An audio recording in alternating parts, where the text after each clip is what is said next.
Good evening, morning, whenever you are listening to or watching this.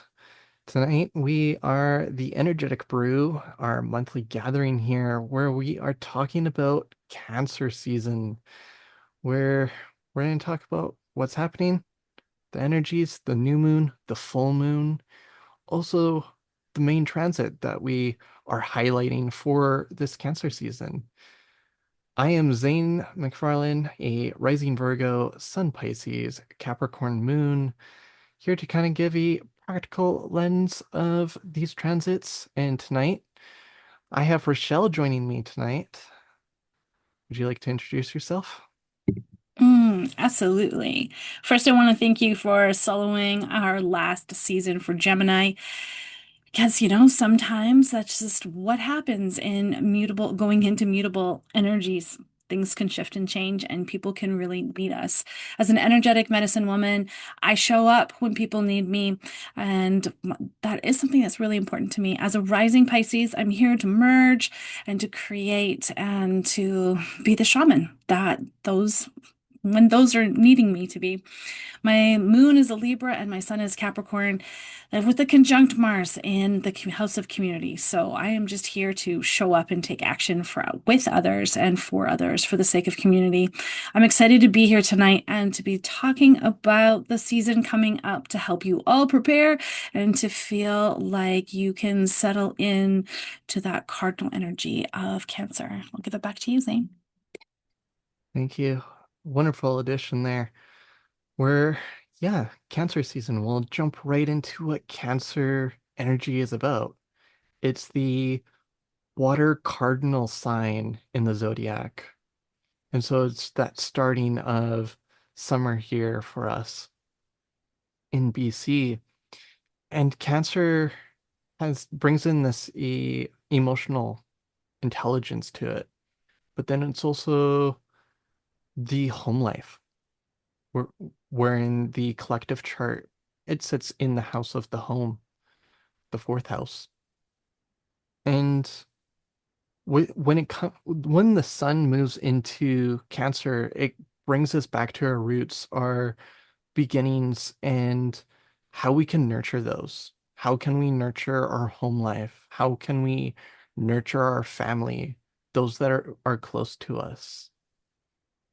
And reconnecting to what truly does nurture us spiritually, emotionally, and then also that physically as well, and getting that physical rejuvenation into this solar season that we're coming into. Would you have anything to add there, Rochelle? Kind of jump in for what you view Cancer season as. Well, for me, it's about the sign of the mother. Being able to, yes, how do we nurture ourselves, but how do we also mother ourselves? Not necessarily having to be our mom in a sense, like who birthed us, but also how can we create ways that we can reparent ourselves in a sense. And understanding our boundaries of where do we need to be within ourselves so that we can feel comfortable and confident, but also how do we protect ourselves? How do we create boundaries that feel good so that we can soften and we can let in love and connect to those ancestors? So being able to take that time to honor them, to be able to thank them, regardless of whether we think they were right or wrong, but then to be able to thank them the fact that we're here. That's something that comes forward. Again, to with the home life, being able to reflect back. The energy was really fast in Gemini season, and it can be that way. And to be able to settle in to some of the shifts and some of the changes that may have brought to one's home life. I giggle a little bit thinking about a tree falling on our house in this last little while. And now, for us personally, it's resorting. You may notice that Zane is in a different space and being able to resort and be able to start this new vision of what does home look like. So for those of you that are watching the replay, really anchor in what can home life be like is sort of the question that I would bring forward. Yes, and when this transit is going to happen, it's a move into the sun is going to move into Cancer on June 20th. This is when it's going to highlight in our chart a little bit more.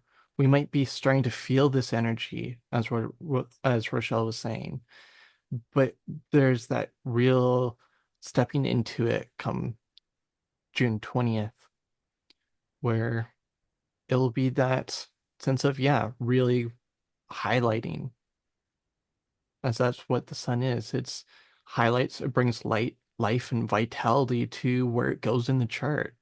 And by looking at our own personal chart, we can see the area of life that it's highlighting. As with that shifting in our home life, that's where, for me personally, I'm the one that had the biggest shift when it came to our home life.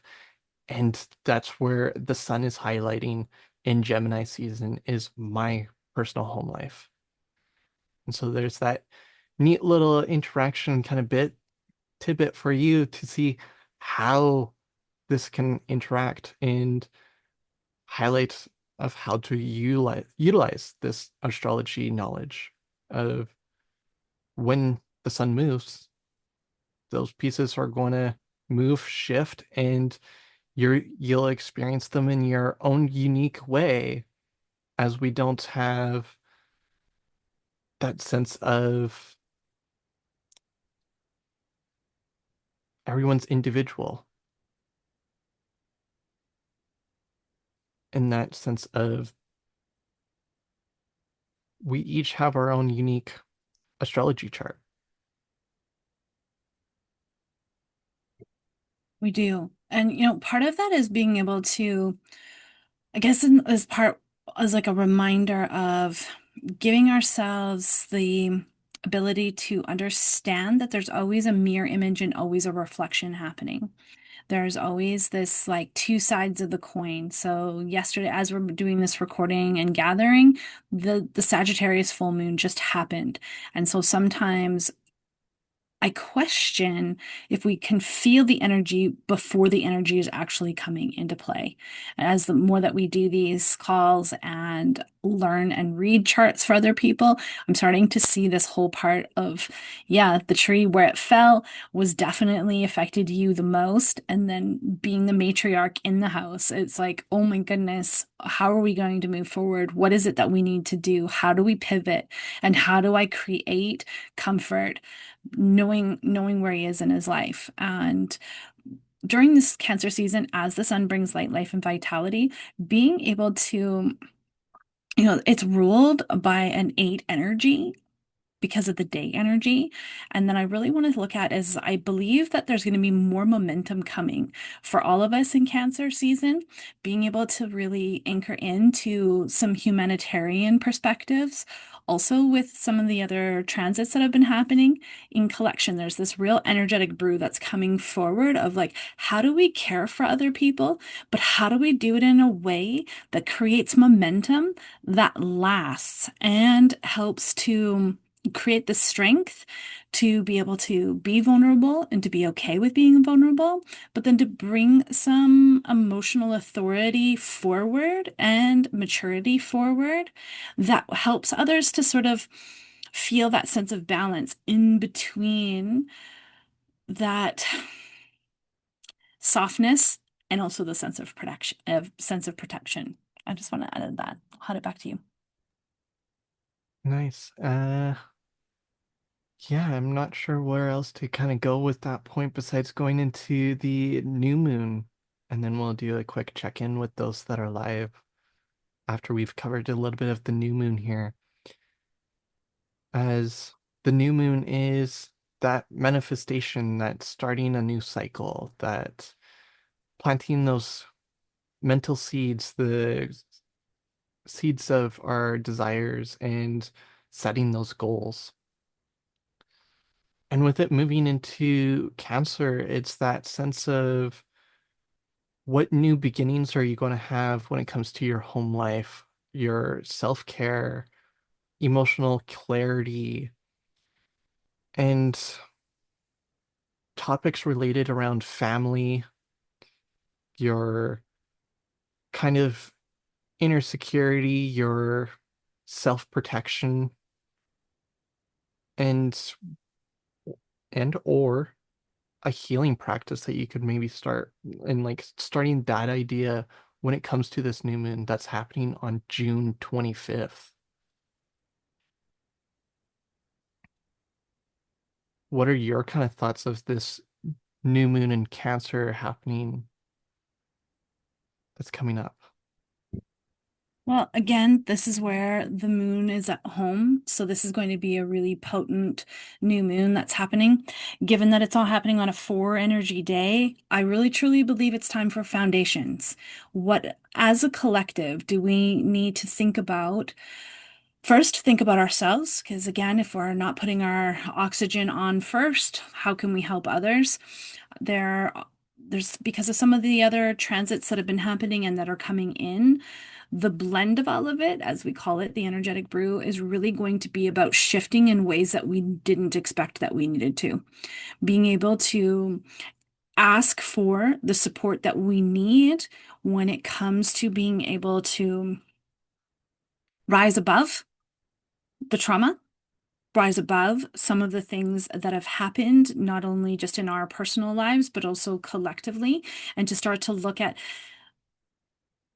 I want to call them love seeds. How can we really come from that sense of divine feminine, working with that chaos and that wholesome divine masculine to plant the seeds that we need to for structures that are required for a loving world that comes together in the same in the sense of crisis, but not being able to do it in a way that is taking away from another, like being able just to really stand in our ground and being able to understand that we are just as powerful as anyone else, and being able to accept and appreciate the gifts that we have, and being able to embrace the fact that we are very powerful. I think that's for me of like when it comes to this this new moon that's coming, we're going to be able to draw upon our ability to expand and connect because the moon and Jupiter will come together. So it's like anything that we do decide to plant as far as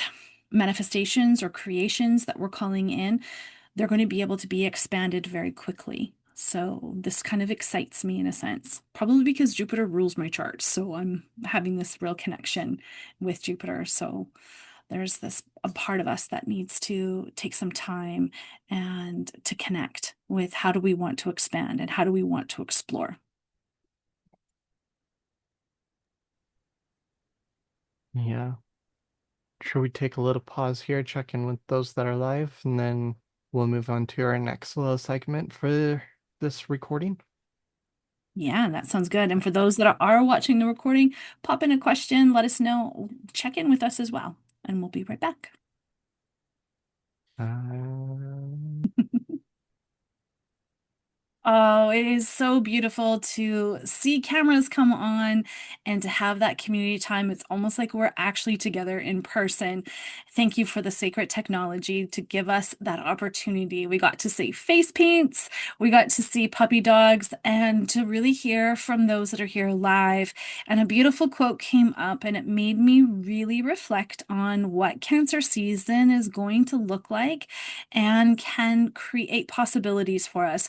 Curious how many of you have heard the quote, a jack of all trades, a master of none, but oftentimes better than a master of one.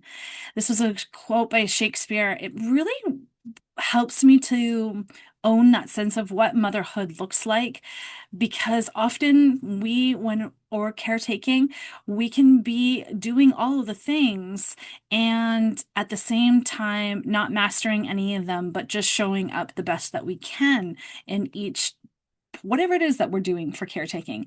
Behind the scenes, I was giving myself a balance, knowing and understanding what I've been doing over the last few days, and also what our family has gone through during Gemini season. And this quote just really hits the nail on the head, legitimately. Would you agree with that, Zane?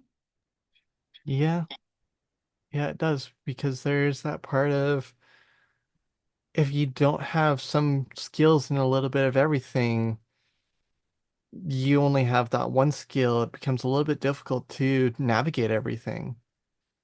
Like with getting my driver's license recently, there's that part of that sense of you gotta almost master everything of pushing the gas pedal, pushing steering wheel control, and then also observing other people that are on the road, vehicle wise, pedestrian wise. But then there's also that control of knowing when to need to brake, and it's like this jack of all trades needing to come in and coordinate everything happening. And then if we toss in standard vehicles and that sense of needing to gear shift extra bit to it, it's that needing to master it of everything a little bit. But if you only master one, you can't do it at all. Yeah, I So it's, agree. yeah, Kind of reminds me of the first time that I think it was that was it the brake you pressed in the parking lot that time I was getting you to drive in the back parking lot and like it slammed me forward, or was it the brake that, no, it was the gas because yeah, yeah.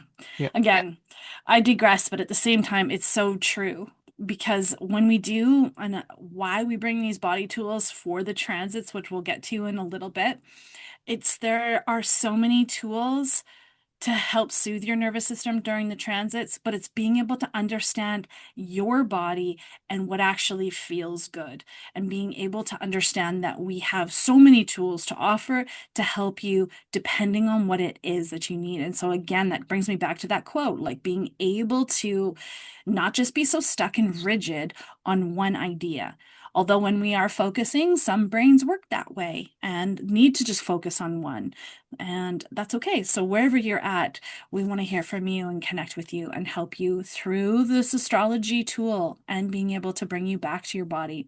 But before we get into that, Zane, there's a transit that we really want to talk about because it's happening inside of Cancer season.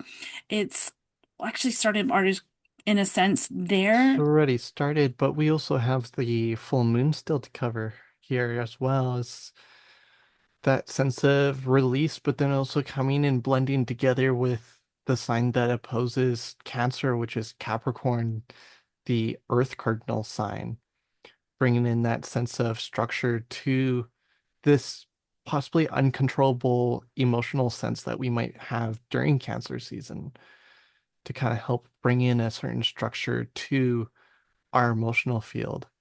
And this is happening on July 10th, is when this full moon in Capricorn is happening. And yeah, you kind of know what Capricorn is. Hey, Rochelle, being a Capricorn sun and having quite a bit of energy there in Capricorn as well. Yeah, absolutely. I wanted to also remember how I said earlier in the call, Cancer season's really going to have a lot of that eight energy, that momentum. Well, the full moon is also happening with an eight energy day. So again, there's this whole part of momentum, releasing and letting go. Capricorn's about the structure, it's the teeth, it's the bones, it's a lot of energy to do with being able to get things done and being able to have again that cardinal earth energy, being able to create stability, being able to create the form that needs to happen so that the creativity can be seen, it can be encapsulated in a way, as opposed to just being spilt paint everywhere, being able to be the canvas in a sense. There's some real essence to have us watching with our actions, watching how we've been maybe overstepping boundaries when it's come to caretaking and not putting ourselves first. And so I really believe that this full moon is going to help us to put things back into order, back into a way that can help us bring ourselves back to ourselves, looking at systems that have not been working for us, looking at even the institutions that have been not working for us. There's going to be, I believe, more truth coming forward for us as a collective to be able to start making new choices and new structures that are actually going to serve humanity. That's my perspective on what's happening with that. What do you think, Zane? Mm, yeah, that sense of bringing in that sense of what kind of structures aren't necessarily serving us because it is the full moon in Sagittarius, or sorry, Capricorn here. And the full moon is about releasing and letting go. So with it being in Capricorn, Capricorn being a part of structures and its major play is structures, what structures can we release so then we can reconnect with our emotions and also nurture ourselves?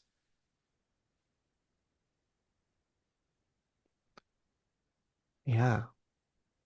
And letting go of those outdated patterns and beliefs within this full moon as well. And yeah, really taking that time to reconnect with those Cancer-like energies of nurturing ourselves and our emotional connection to others.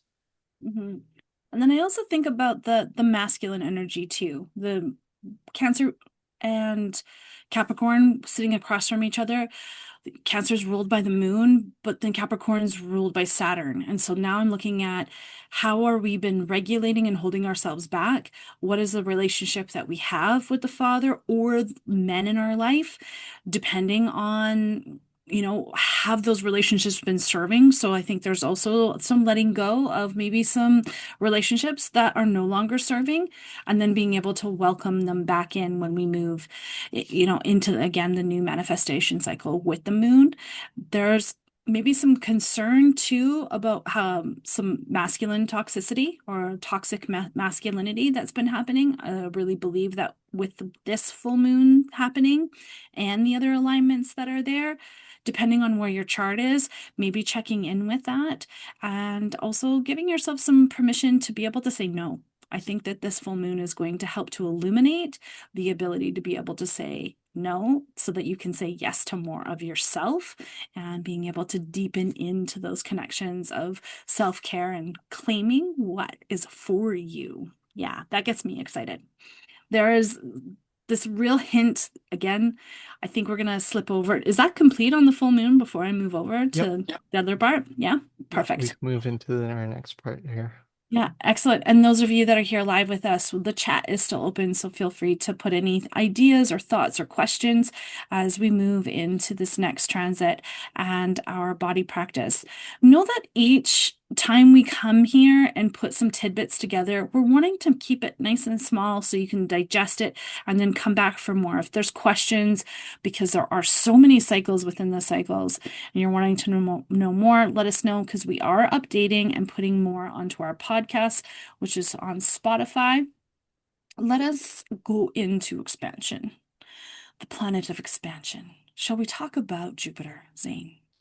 Yes, let's talk about Jupiter on how, as of recording this, it's already moved into Cancer and how it's going to be in Cancer until next year, June 30th of next year. It will be. Well, let's say 2026. So Cancer's going to have Jupiter for a whole entire year. So this is really where this is giving me hope for humanity. Jupiter's about expansion. Cancer, as we've been talking about, is like the sign of the mother, the nurturer, the one that wants to protect us, love us, and to give us the permission to be soft. Jupiter coming there is going to expand this for the next year.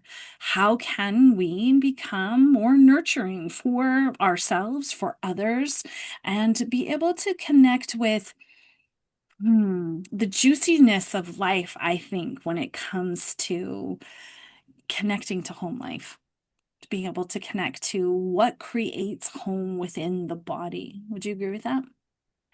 Yeah. And that bringing in that like ancient wisdom of what self-care looks like and what it is for us personally, not what it has to be for others, or having that sense of needing to take on what others think of what self-care is, because self-care looks very different as our mental processing is very different from person to person. And same case when it comes to self-care is some might like the evening in the bath with candles and being able to soak in the bath. Others might just enjoy a good book before bed. It might be that nourishing meal before they have their evening show. Or it might be those that enjoy sitting down and enjoying a game while they can. And so that self-care can look very different from person to person. And it's that sense of expanding and standing in that sense of this is my self-care and taking up that space to receive that self-care from yourself. Absolutely. And, it can be a variety too. Again, going back to that quote from earlier, like self-care can look different depending where you are, depending on how your chart is getting stimulated. When Cancer does receive Jupiter, it's going to happen on a six energy day. So I'm glad that you brought up the mind and the mental part because six is about the home life. It is about the mental. It's about being able to understand our mind, being able to utilize our thoughts as energy, being able to also understand that our thoughts help to create and support our beliefs. So I think we have a year of really understanding ourselves when it comes to our mental processing, when it comes to taking care of ourselves, remembering that this year could be more expansiveness and helping us to pick up the habits where we can put ourselves first so we can be better caretakers for others and being able to set intentions around that emotional healing, the family support, and building a safe place. So this whole combination coming together, again, the brew bits here are really being able to look at what do I want to create for myself for this next year? And this happens right before the new moon, giving us some time to be able to like sort of like get clear on setting those intentions about the new moon like we were talking about that's happening. So with that, is there anything that you want to add to Jupiter entering into Cancer? It's a tough one because there's a few things I could add to this, but it's like the sense of keeping it quite simple and easy to digest because it brings into a whole nother aspect of astrology that I've been studying recently. And so it's that kind of like difficult clash piece of keeping it simple. But the easiest way, simplest way that I can put this is Jupiter in Cancer is like highlighted. It receives an extra power in a sense from Cancer. Not in the sense of becomes stronger power, but in a sense it becomes more influential. Can take on that Cancer energy easier and flow with it compared to hitting a brick wall with it, if that makes sense. I think those of you that are here or watching and also watching the replay, let us know if you want Zane and I to dive in deeper about this because there is a huge topic. But again, to keep this simplistic and just giving you a little bit to digest, let us know if you want more because there is more to share. And I love that you brought that up because Jupiter does do that to us. It can create way more. Yeah, I wouldn't want to say it's like a highlighter in a sense. It's more about the expansion of actually giving you all of the colors all at once. Being able to have some clarity around that. So again, just wrapping that up, Jupiter is really helping us in this next year to help us with our family growth, our emotional and spiritual protection, and as well as this intuitive insights. Like, how do we want to create that sense of safety for ourselves? What does that look like for us as individuals? So, encouraging you to give yourself deep permission to explore, mark the calendar, give yourself a year of exploration on that because there's no rushing this placement, this transit. As it goes through each degree, there's going to be some different messages, some different insights. So, again, immersing yourself to pay attention to your own body and how it feels as this next year continues on. And those dates that you want to mark down on your calendar for this Jupiter transit is June 9th of 2025 to June 30th, 2026 is when this transit is happening for us.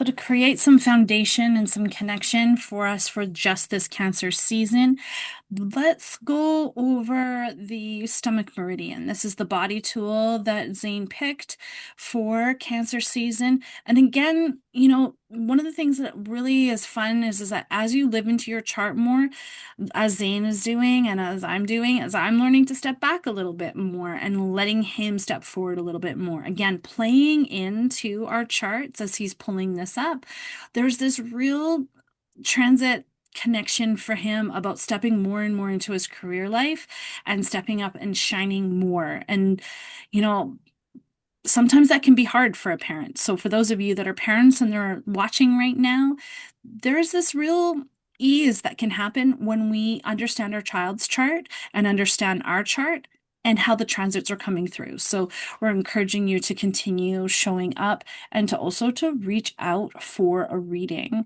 So I'll make that nice and big. Excellent. Oh my goodness, that's perfect. You want to go over this one, Zane? So with the stomach meridian, the reason why I picked it out tonight, is that sense of digesting and that sense of being able to digest things physically when it comes to nourishing our body through food and hydrating it through the liquids we drink. But it also supports us and helps us digest the emotional processing as well, in that sense of gives an extra support when we process those. And where we're going to start with this meridian when we trace it is just at the eye here. And it's like we're washing our face, going around, and then we'll come down, as you can see on the card here. Goes down our neck, at our collarbone, kind of goes out. Then it goes down the body, kind of comes into our core at the diaphragm. Then it goes down to our center core, kind of spreads out there at the hips, and then goes down the leg until it kind of gets to halfway down to your shin, where it kind of makes this weird jump back up, and then it goes down, and then it goes out the second toe. Now, you can be tracing this standing up might be easier. You can trace it sitting down. That sense of, and we do it on both sides of the body. And being able to trace it, we can trace it one side at a time, or we can try and trace it at both sides at the same time. And while you're tracing this, asking yourself these questions here that are on the card. Do you need to relate to the feelings of others, or do you need empathy slash sympathy? And again, this is the emotional kind of piece coming into play that Cancer is bringing as well as that self-care. When we trace the meridian, it gives our body this little bit of self-care with it. And as we're tracing this meridian, asking ourselves this question: if there is a spot while we're tracing, go ahead and pause if you feel like you're called to pause somewhere along this line while tracing. As you're breathing, taking time, noticing how the energy is flowing when tracing this. And notice if there's anything that's different, anything that might be coming up through your thoughts or feeling emotionally while tracing this meridian, and thinking about Cancer season and that watery energy that we experienced first time in the womb with our mother, as that's what Cancer is: the home, the roots, family. It is also the mother. And that sense of coming back and receiving that self care.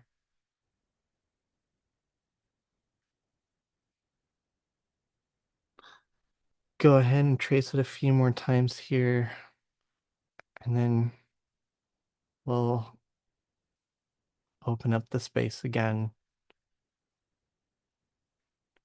to then come to a close for our gathering and a close of this energetic brew for the Cancer season, and have any other final thoughts and questions here. Go ahead and give your fingers those wiggles, toes wiggles, maybe needing to stand up if you have been sitting down this whole entire time, giving your body a shake, wake up, and a big hug. And with that, are there any other kind of pieces that I maybe missed here, Rochelle, since you're here joining us tonight? Or any additions to the stomach meridian here? Yeah. Allow the stomach meridian to help support you with any goals or visions that you are wanting to bring forward into your reality. The stomach meridian can help us to create more of a foundation, more of an earthy boundness in a sense, since it does start at the face and goes all the way down out the toe. There's this connection to the stomach. It has over 35 trillion cells. So the more that we can start to connect with stomach energy during Cancer season, this will help us to feel grounded, not getting washed away, being able to really take what we learned from Gemini season and then start to apply it into Cancer season. So let us know if you have any questions. Also, let us know, how did this feel for you? Being able to trace that meridian anytime, anywhere that you are, can really start to soothe the nervous system. And again, bringing in, what do you see or what are you wanting to see, and being able to bring it through the body and being able to release and let it go. Again, those questions are really about, is it that you need empathy? Or do you need sympathy? Or do you need to be able to give it to somebody else? So, again, checking in throughout Cancer season, because this question can shift and change depending on how you're feeling and what you're dealing with. And then the day to day parts of how the transits can shift and change. So, yeah, I really love the fact that you picked this one. It really suits a lot of what's happening in Cancer season. Encouraging those to reach out. If you need more support, we're here for you. There's a link to connect with us. You can book a reading with Zane or with myself, and we really appreciate you being here. It was nice to know that you could handle last month by yourself, and then to be able for me to step in and to connect again and to be able to create this with you. So thank you so much, Zane, and thanks to those that are here live. Excited to connect with you to see how that felt for you as well. And with that, I feel complete. Much love. Yes, thank you for joining us tonight, Rochelle. And yes, that part of feeling complete here on this Cancer season, or this gathering at least, I would say, as there's many energies that are happening in Cancer season this year, from big planetary shifts, Jupiter, as we covered, staying in Cancer and being in Cancer itself, to a few retrogrades also happening as well. So always more to look out for. Make sure to leave a like, follow. We are on Facebook and Instagram at the Energetic Brew. We are a little bit more active on the Instagram side of things, though, so follow there for daily brews, where it's mainly Rochelle right now at the moment, talking about what kind of energies are happening within the day and what to expect and kind of however she feels within that energy, to kind of get her perspective within it. And as we come to a close within the Gemini season, I'm probably going to pick up and do it a little bit too here and there. So look out for those, and yeah, let us know on what you would like to learn next. And with that, I believe that is a until next time. We will see you next gathering. Will be not the second Thursday, but it will be the third Thursday. July 17th is our next gathering. Same time, same location here on Zoom. And with that, The link to join will be in the YouTube description, and we will see you next time. We'll see you there.